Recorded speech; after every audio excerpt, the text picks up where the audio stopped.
رنتھر پور کو فتح کرنے کے بعد علاؤدین خلجی اپنے لشکر کے ساتھ واپس دہلی گئے۔ اس کی غیر موجودگی میں جو لگاتار بغاوتیں ہوئی تھیں، ان کی وجہ سے وہ بڑا محتاط ہو گیا تھا۔ لہٰذا اس نے اپنے سالاروں اور امراء کا اجلاس طلب کر لیا اور ان سے مشورہ طلب کیا کہ کون سی ایسی تدبیر اختیار کی جائے کہ جس پر عمل کر کے بغاوت اور سرکشی کے دروازے ہمیشہ ہمیشہ کے لیے بند کیے جا سکیں۔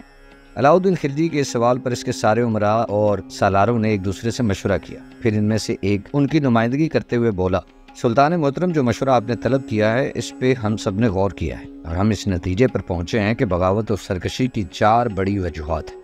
اول یہ کہ بادشاہ رعایا کے حال سے بالکل بے خبر ہے اور رعایا کی بھلائی کی اسے بالکل پرواہ نہ ہو تو ایسی صورتحال میں بغاوت ہوتی ہے۔ دوسرا یہ کہ ملک میں شراب نوشی کا رواج عام ہو تو شراب نوشی کی وجہ سے انسان کی نفسانی خواہشات میں شدت پیدا ہو جاتی ہے، اس کی بدنیتی کا مادہ ابھرنے لگتا ہے، انسان نشے کے عالم میں اپنے آپ سے بالکل باہر ہو جاتا ہے اور اپنی خواہشات کی تسکین اور تکمیل کے لیے کچھ بھی کرنے سے گریز نہیں کرتا۔ اس کا نتیجہ یہ ہوتا ہے کہ لوگ ایک دوسرے کے ارادے سے واقف ہو جاتے ہیں اور پھر ہم خیالی کی بدولت آپس میں مل کر ملک میں ہنگاموں اور شورشوں کی آگ کو بھڑکا دیتے ہیں۔ تیسرے یہ کہ امراء اور اراکین سلطنت کا آپس میں گہرا تعلق اور ربط ہو تو بھی خطرناک ہے۔ جب امراء آپس میں شیر و شکر ہوتے ہیں تو اس وقت ان میں سے کوئی ایک کسی فعل کا ارتکاب کرتا ہے تو باقی تمام اس کا ساتھ دے دیتے ہیں۔ اس بنا پر یہ صورتحال بغاوت اور سرکشی کو جنم دیتی ہے۔ چوتھی وجہ یہ ہے کہ مال و دولت کی اگر فراوانی ہو جائے تو کم ظرفوں کو اور کمینوں کو ان کی حیثیت سے زیادہ دولت مل جاتی ہے تو وہ اپنی حد سے بڑھ جاتے ہیں۔ ان کے ذہنوں میں طرح طرح کے خیالات پیدا ہو جاتے ہیں، وہ ہر چیز پر قابض ہونے کی تمنا کرنے لگتے ہیں، یہاں تک کہ ان کی حریص نگاہیں حکومت کو بھی اپنے ہاتھ میں لینے سے گریز نہیں کرتی۔ علاؤدین کو اپنے مشیروں کی یہ بات بے حد پسند آئی، لہٰذا اس نے اس پر عمل کا ارادہ کیا۔ رعایا کے حالات سے باخبر رہنے کے لیے علاؤدین نے چاروں طرف معتبر مخبر مقرر کر دیا اور خفیہ خبر رسانی کے محکمے کو اس قدر ترقی دی کہ اسے ملک کے تمام اچھے برے حالات کی خبر ہونے لگی۔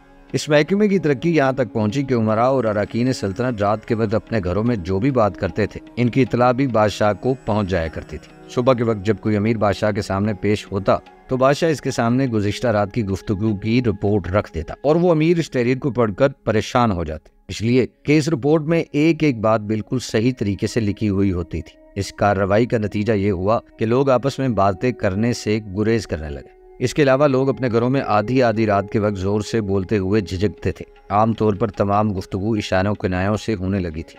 اس صورتحال سے ہر طرف امن و امان کا دورہ ہو گیا، تمام راستے پر امن ہو گئے۔ سوداگر اور تجارت پیشہ لوگ بغیر کسی خوف و خطر کے راتوں کو سفر کیا کرتے تھے۔ دہلی سے لے کر بنگال، تلنگانہ، مالابار، سندھ، گجرات کی شاہراہیں بالکل محفوظ ہو گئی تھی۔ دہلی سے لاہور اور کابل اور کشمیر تک کی شاہراہیں بالکل پر امن ہو گئی اور مسافر رات کو بھی سفر کرنے لگے۔ کہتے ہیں لاہور شہر کی سڑکیں اس حد تک محفوظ ہو گئی کہ چوری اور ڈاکہ زنی کی کوئی واردات نہ ہوئی تھی۔ مسافر جس قدر مال و اسباب چاہتے اپنے ساتھ لے جاتے۔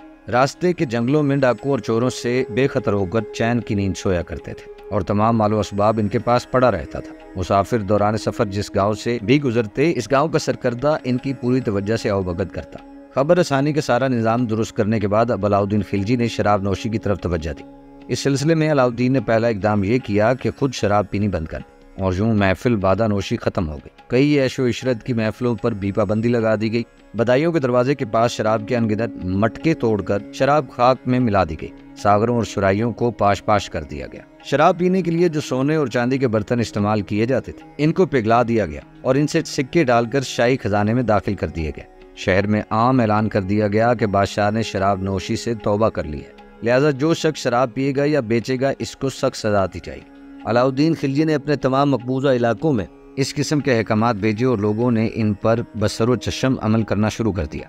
بادشاہ کے حکم پر لوگوں نے اپنے گھروں سے شراب نکال کر سڑکوں اور شاہراہوں پر بہا دی۔ کہا جاتا ہے کہ شاہی حکم کے بعد سڑکوں اور گلیوں میں اتنی شراب نظر آئی کہ برسات کے موسم کی طرح ہر طرف کیچڑ ہی کیچڑ نظر آتا تھا۔ شراب پینے والے اس صورتحال کو حسرت بری نظروں سے دیکھتے تھے اور زبان سے توبہ بھی کرتے تھے۔ شہر کے چوکیدار بڑی چوکسی اور تندہی سے اس امر کا خیال رکھتے کہ شراب کا کوئی برتن شہر کے اندر نہ جانے پائے۔ اگر کبھی کوئی شخص گھاس، لکڑیاں یا دیگر سامان کے اندر شراب کا برتن چھپا کر شہر کے اندر لے جانے کی کوشش کرتا تو اسے اپنی اس کوشش میں ناکامی کا منہ دیکھنا پڑتا۔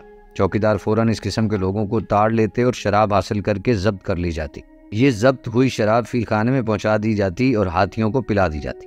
علاؤدین کے دور میں کہتے ہیں کہ ہاتھیوں کی زندگی قابل رشک تھی۔ اس لیے کہ انہیں پینے کے لیے شراب مل جاتی تھی اور وہ اپنی زندگی کے ایام عیش و عشرت میں بسر کرتے تھے۔ ان تمام حفاظتی تدابیر اور شدید احکامات کے باوجود کچھ لوگ کسی نہ کسی بہانے اور چالاکی سے اگر شراب شہر میں لانے میں کامیاب ہو جاتے تو انہیں پکڑ لیا جاتا اور انہیں قید و بند کی سزاؤں کے ساتھ ذلت و رسوا کرنے والا سلوک کیا جاتا۔ وہ ہمیشہ مخبروں کی نگاہوں میں رہتے تھے۔ اب شراب نوشی کے خلاف علاؤالدین نے مزید سختی برتنا شروع کر دی۔ اس نے بدایوں دروازے کے باہر ایک کنواں کھودنے کا حکم دیا۔ جب یہ کنواں کافی گہرا ہو گیا تب اس نے حکم دیا کہ ہر وہ شخص جو شراب پیتا ہوا پکڑا جائے، شراب بیچتا یا شراب خریدتا ہوا پکڑا جائے، ان سب کو گرفتار کر کے اس کنویں میں پھینک دیا جائے۔ لہٰذا جب بھی کوئی شراب بیچتا یا شراب خریدتا ہوا پکڑا جاتا تو اس کو اس کنویں میں پھینک دیا جاتا اور اس کنویں کے اکثر قیدی دوران اسیری مر جاتے اور جو لوگ اس قید سے رہائی حاصل کرتے تھے ان کی صحت ایسی خراب ہوتی تھی کہ برسوں تک علاج معالجہ کرواتے پھرتے تھے۔ اب علاؤالدین نے دو باتوں پر تو عمل کر لیا تھا، جاسوسی کا نظام درست کر لیا، شراب نوشی پر پابندی بھی لگا دی۔ اب تیسری بات یہ تھی کہ اس نے شاہی حکم کے ذریعے امراء اور درباریوں کو آپس میں بادشاہ کے حکم کے بغیر رشتے ناطے کرنے پر پابندی لگا دی۔ اس کے علاوہ ایک دوسرے کی دعوتیں کرنے کا دستور بھی ختم کر دیا گیا۔ اس حکم پر فوراً عمل کیا گیا۔ اس کا نتیجہ یہ ہوا کہ امراء اور اراکین سلطنت ایک دوسرے کے لیے بیگانے ہو۔ یوں امراء کی طرف سے بھی علاؤالدین کے لیے بغاوت کا کوئی خطرہ نہ رہا۔ چوتھی تجویز پر اس نے اس طرح عمل کیا کہ وہ تمام قصبے جو معافی وقف یا کسی اور وجہ سے رعایا کے قبضے میں تھے وہ شاہی تحویل میں لے لیے۔ بادشاہ نے ہر امیر اور غریب پر جائز اور ناجائز اثر ڈال کر ان کی تمام دولت حاصل کر کے شاہی خزانے میں جمع کر دی۔ اس اقدام کا نتیجہ یہ ہوا کہ لوگ کھانے پینے سے بھی محتاج ہو گئے اور روزگار حاصل کرنے کے لیے دوڑ دھوپ کرنے لگے، لہٰذا انہیں اتنی فرصت ہی نہ رہی کہ وہ فتنوں اور ہنگاموں کی طرف متوجہ ہوں۔ اپنے مشیروں کی بتائی ہوئی چاروں تجاویز پر عمل کرنے کے بعد علاؤالدین نے سلطنت میں ایسے قوانین جاری کرنے کا ارادہ کیا کہ جن کی روح سے ملک میں مساوات کا دورہ ہو جائے، کمزوروں اور طاقتوروں میں کوئی فرق باقی نہ رہے، دیہاتوں کے مکھیوں اور عام لوگوں کے مقابلے پر جو امتیازات حاصل ہیں انہیں ختم کر دیا۔ اس سلسلے میں علاؤالدین خلجی نے حکم دیا کہ زمین کی پیمائش کی جائے، تمام پیداوار کا نصف حصہ شاہی خزانے میں داخل کر دیا جائے۔ اس حکم کا اطلاق مکھیا اور عام رعایا پر بھی کیا گیا۔ وہ رقم جس پر مکھیا اپنا حق سمجھتے تھے وہ بھی وصول کر کے شاہی خزانے میں داخل کی گئی۔ مکھیا کے علاوہ عام لوگوں کے لیے بھی 2 بھینسوں، 2 گائے اور 12 بکریوں سے زیادہ جانور رکھنے پر پابندی لگا دی گئی۔ اس کے علاوہ جو لوگ جانور رکھتے تھے ان سے جانوروں کی تعداد کے مطابق چرائی کا موصول بھی لیا جاتا تھا۔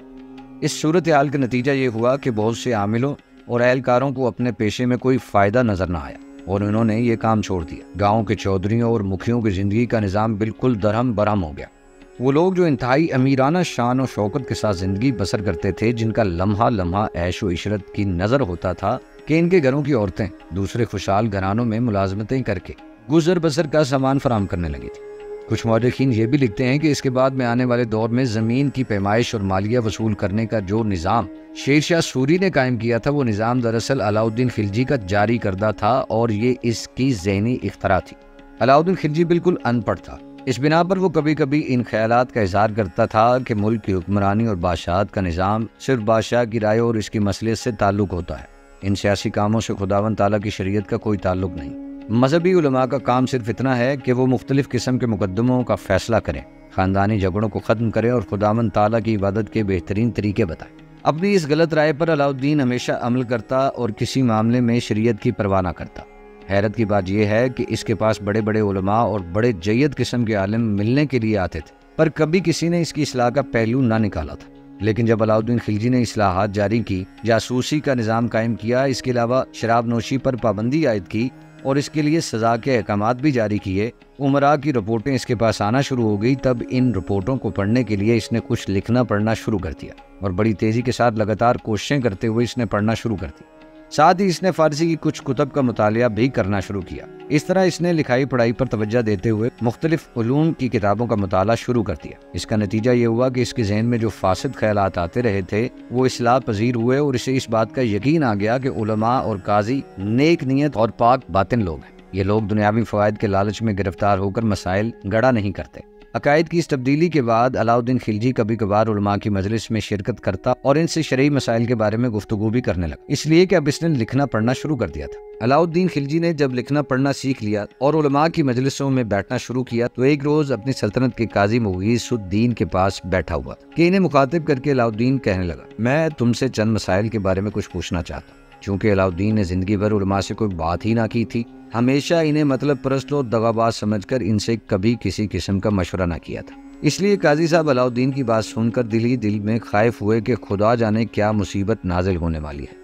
اس صورتحال کو دیکھتے ہوئے قاضی مغیث الدین نے ہاتھ باندھ کر بادشاہ سے عرض کی، حضور مجھے اب ایسا محسوس ہوتا ہے کہ میرا آخری وقت قریب آ گیا ہے، اس لیے کہ آپ کوئی مسئلہ پوچھنے کی زحمت نہ فرمائیں بلکہ شاہی ملازموں کو یہ حکم دیں کہ ابھی اور اسی وقت میرا سر قلم کر دیں۔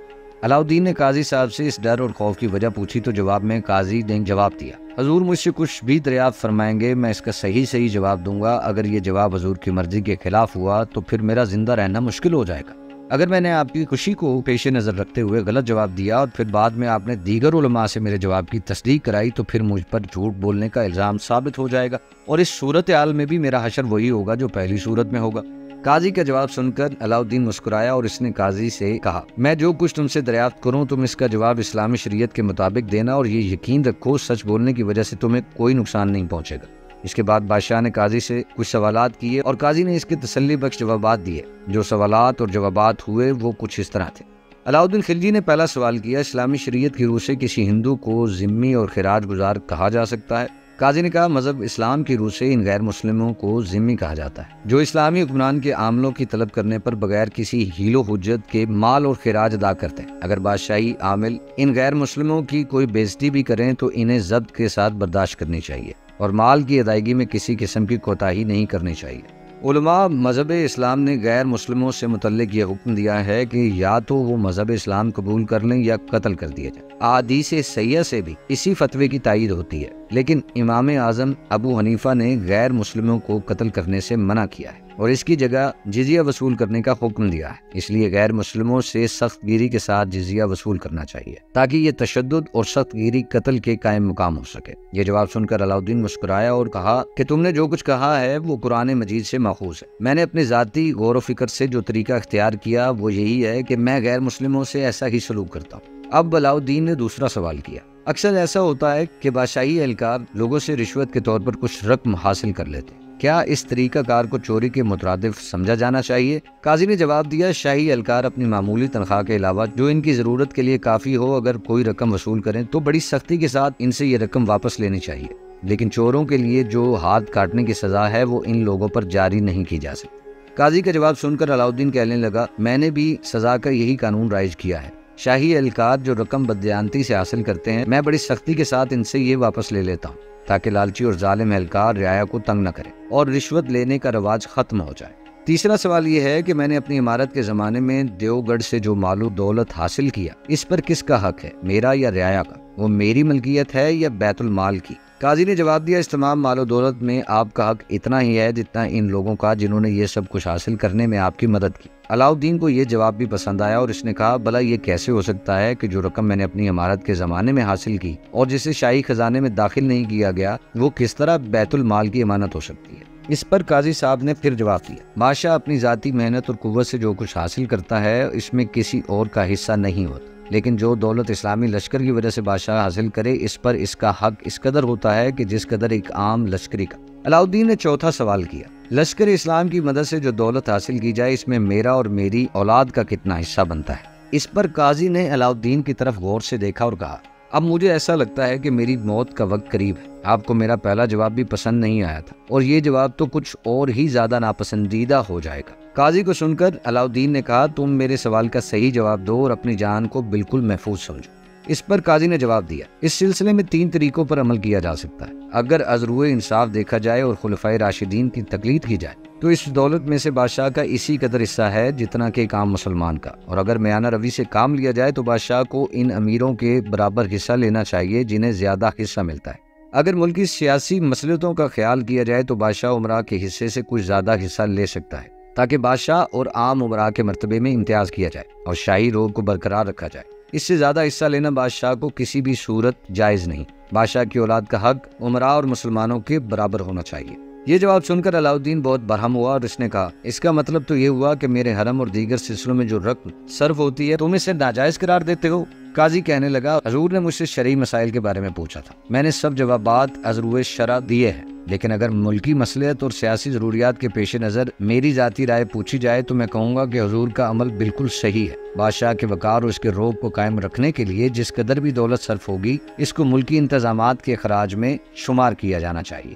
علاؤالدین نے 5واں سوال کیا، میرا معمول ہے جو لشکری ضرورت کے وقت حاضر نہیں ہوتا میں اس سے سزا کے طور پر 3 سال کا معاوضہ واپس لے لیتا ہوں، اور باغیوں اور سرکشوں کو میں ان کے ساتھیوں، ہمراہیوں اور بیوی بچوں سمیت موت کے گھاٹ اتار دیتا ہوں، اور ایسے مجرموں کی تمام دولت حاصل کر کے شاہی خزانے میں داخل کر دیتا ہوں۔ باغیوں سے میں کسی قسم کی رعایت نہیں کرتا اور ان کا نام و نشان مٹا کر ملک میں امن و امان کی فضا پیدا کرتا ہوں۔ شرابیوں، بدکاروں، چوروں وغیرہ کو شدید سزائیں دیتا ہوں۔ میرا خیال ہے تم ان سب باتوں کو شرع کے خلاف کہو گے۔ علاؤالدین کے یہ جملے سن کر قاضی اپنی جگہ پر اٹھ کھڑا ہوا اور کونے میں جا کر اپنے سر کو ہاتھوں پر رکھ کر زمین بوس ہوا اور بڑے ادب سے علاؤالدین خلجی کو مخاطب کیا۔ حضور نے جو باتیں بیان فرمائی ہیں وہ شریعت کے احکامات کے خلاف۔ علاؤالدین خلجی یہ جواب سن کر بہت سٹ پٹایا اور بوکھلا کر اس کمرے سے نکل کر حرم سرا کی طرف چلا گیا۔ قاضی مغیث الدین پریشانی کے عالم میں وہاں سے رخصت ہوا تاکہ جلد از جلد گھر پہنچے۔ اب انہیں اپنی زندگی کا کوئی یقین نہ تھا۔ انہوں نے اپنے اہل و عیال سے ہمیشہ کے لیے رخصت طلب کی اور اپنے قتل کے شاہی فرمان کا انتظار کرنے لگا۔